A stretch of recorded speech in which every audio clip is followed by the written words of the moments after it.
Journaling. You were told it was going to change your life. Did it? Walk into a bookstore today and what are you going to find?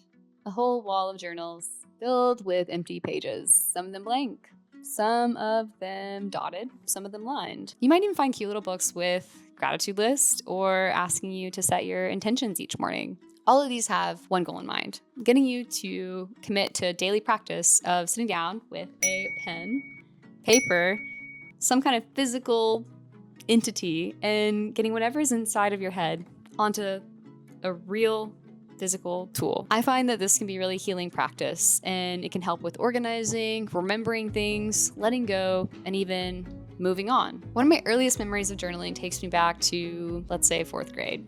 I had one of those cute little journals where you can get a lock and key to keep it a secret, make sure no one can find it. No one can read it. No one can read what was inside of your 4th grade mind. Now, what was inside of my 4th grade mind? Of course, I was writing about crushes, obviously, getting my period.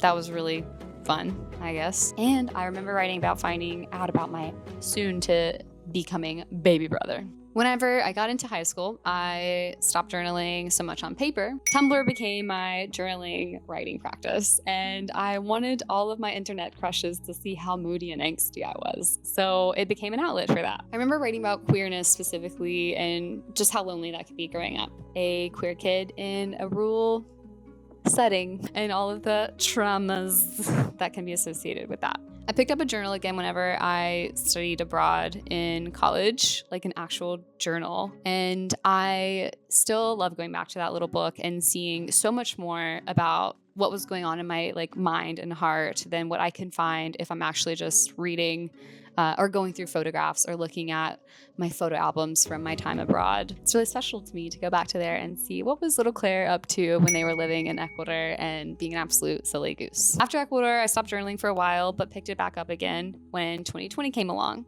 You can imagine why. We had a lot of time in our hand and a lot of big feelings to process. So that's when journaling became really important to me once again. I also felt like I was stalling out in my career.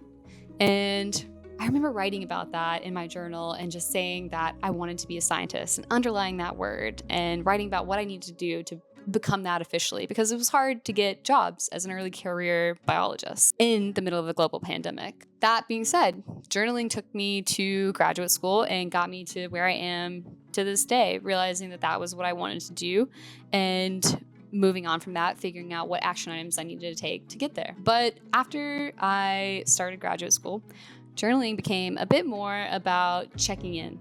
I would write a page or two once or twice a month, and mostly at that page I was just updating my journal like you would update a long-distance best friend. So nothing crazy ever came out of it and no big kind of revealing emotions. When I started The Artist Way 2 years ago at this point, I started journaling every single day because I needed to take part in the morning pages. Now, if you've read The Artist Way, or if you haven't, it's by Julia Cameron. And she suggests that each of the people that have bought this book to participate in Recovering Your Inner Artist program write down 3 morning pages of kind of flow state, just without any barriers of free thinking, just writing out anything that comes to your mind in the morning. She suggests that you get up every day and do this alone on your own and set time aside for this practice. On top of a few other things, like going on an artist date once a week and responding to some of the journal prompts that are each week are kind of focused on a new theme. So this was the first time that I kept up a consistent journaling practice every single day. And I found it really helpful to identify thought patterns and to get outside of my head and just enter that really sweet flow state where you're seeing, hey, this is like what's been heavy on me. I didn't even know it until I was writing freely and didn't have this barrier to saying, no, don't think about that or don't write about that. I just wanted to fill up the page, and so I did. And so it's really amazing what can come out from that. Now, I mentioned that this was 2 years ago. Writing 3 pages a day every morning takes about 20 to 30 minutes. It is a big part of the morning, at least for me anyway, as someone with a full-time job. So I've stalled out on this morning commitment just because it feels like there's so many other things I want to do in the morning. I want to meditate. I want to make coffee or tea. I want to find some relaxing time before work. Sometimes I want to get to writing my memoir that I'm working on. Fun fact. There's a lot of other things. Sometimes I even want to just cuddle and stay in bed with my family. And I find that really hard to do whenever I have this kind of like half-hour long journal commitment that I have to do alone. I find that as soon as people are awake in the house and even outside, people are moving around, I no longer am in the mood to journal because I need this like really private and intimate setting to kind of make journaling feel honest and valuable for me. So I'm trying to adapt what that habit can look like these days. And I've come to find that reducing that page limit to just one page and doing it several times a week instead of every single day helps keep up consistency, but allows that flexibility. I'm not coming into the journal and just giving it updates, nothing big changes from 2 or 3 days.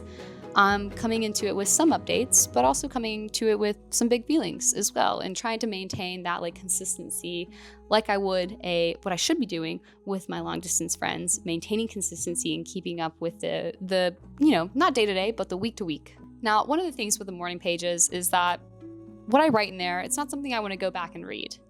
I write out what I want to say or what's coming to my mind, what's the first thing on there, and then I'm done with it. I actually have very rarely gone back and read through my morning pages, and I'm very okay with them being burnt to the crisp. I don't feel attached to them. They're just writing for the purpose of saying I've done it and kind of as a cleanse and less as a thing that I really care about or I want people to see or read. So there are other journals and other ways of writing analog to keep up with the day-to-day outside of these like kind of flow state morning pages that I find really important and really cool. 2 of them that I can think of right now are you might have seen it. It is the 1 line a day. So for 5 years, you write 1 line every day and you can see throughout the years each of the things you were up to that day. And then the 5-minute gratitude journal, which I also find really helpful, setting out my intentions in the morning, like I said earlier in the video, and writing about what I was grateful for and all those sweet things that happened in the evening.